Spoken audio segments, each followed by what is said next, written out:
of us, we struggle with one or the other. For some of us, we struggle to see God in our successes. Why? Because we're too busy seeing ourselves.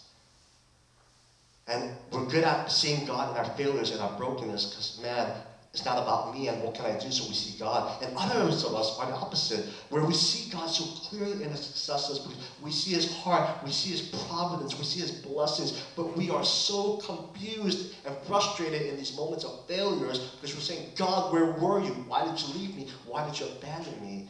But when you look at the story of Samson, what we're reminded of is that both accountability and grace are both from God. Successes and failures can all be something that God gives us grace towards for us to learn and to grow.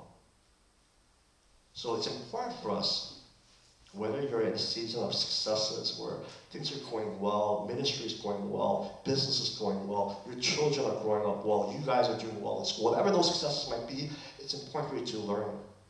Saying, God, this is a season of successes and I want to learn from this. I want to grow from this. I want to draw near to this from this. I want to be able to see your grace. I want to be able to see you in the midst of this. And same thing with failures.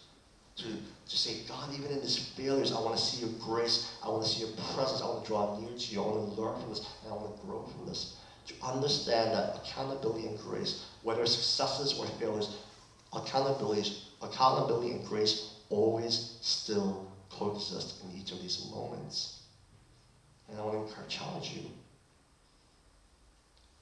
to take some time to think and to reflect, Lord, in this moment of success or in this moment of failure, what can I learn? How can I grow? How do I learn to see you more clearly through these moments? So we're going to take some moments to pray, but there's just two things I want us to just to think about. Number one is this. We're called to be a community of salt and light.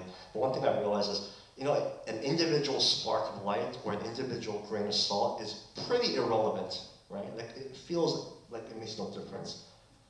Where it's impactful is when it comes together. When salt, a handful of salt, right? Or when you have a bunch of fire that comes together, light that comes together, that's when it's impactful. That's when it makes a difference. And I think for many of us, because we feel so individualized, we wonder to ourselves, what difference does what I say make? Like, what difference does my prayer make? What difference does my text make? What difference does what I do make? And in some ways, I understand that. But it's when we come together in community that we make a profound difference. You take a handful of salt, you put it into your food, it will make a big difference.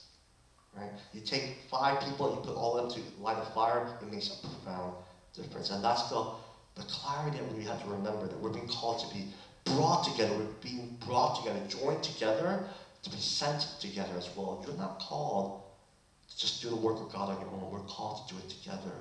And that's how we make a profound difference.